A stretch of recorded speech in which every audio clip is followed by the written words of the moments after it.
आज का दंगल विदेशों में चल रही जंग के माहौल में देश के अंदर के सियासी रण पर है। इन दिनों इजरायल ईरान की जंग चल रही है। इजरायल ने इससे पहले गाजा में हमास के खिलाफ जंग छेड़ रखी है। हमास के आतंकवाद से लड़ाई में इजरायल के साथ खुलकर अमेरिका और यूरोप के देश खड़े हो गए, लेकिन भारत ने खुलकर न तो इजरायल का समर्थन किया और न ही हमास का। पिछले दिनों संयुक्त राष्ट्र संघ में गाजा में बिना शर्त युद्ध विराम का प्रस्ताव आया तो भारत गैर हाजिर रहा।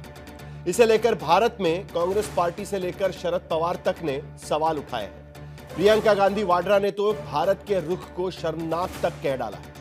भारत की विदेश नीति को लेकर सवालों की सियासत घरेलू मोर्चे पर भी हो रही है। एक तरफ कांग्रेस ऑपरेशन सिंदूर के दौरान दुनिया के किसी देश की ओर से भारत को खुलेआम समर्थन नहीं देने को लेकर सवाल उठा रही है। दूसरी तरफ पाकिस्तान को दुनिया भर में मिल रही तरहीज को लेकर भारत की विदेश नीति को नाकाम बता रही है। और तीसरी तरफ ट्रंप जब बार बार कह रहे हैं कि सीज फायर उन्होंने कराया, तो कांग्रेस भारत के मामले में अमेरिकी दखल के लेकर सवाल उठा रही है। और अब इंडोनेशिया, मलेशिया, जापान, सिंगापुर, दक्षिण कोरिया के दौरे से लौटकर आने वाले भारतीय प्रतिनिधि दल के सदस्य और टीएमसी के सांसद अभिषेक बनर्जी ने पहलगाम को लेकर भी सवाल उठाया है।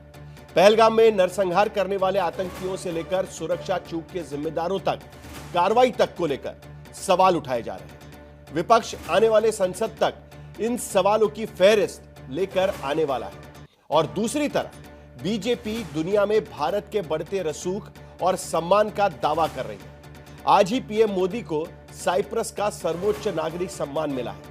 यह अब तक पीएम मोदी को मिला 23वां सर्वोच्च नागरिक सम्मान है, जो दुनिया के देशों ने पिछले 9 साल में पीएम मोदी को दिया है। लेकिन विपक्ष के आरोप है कि 2 लाख करोड़ रुपए खर्च करने के बावजूद भारत की विदेश नीति आज सवालों के घेरे में है।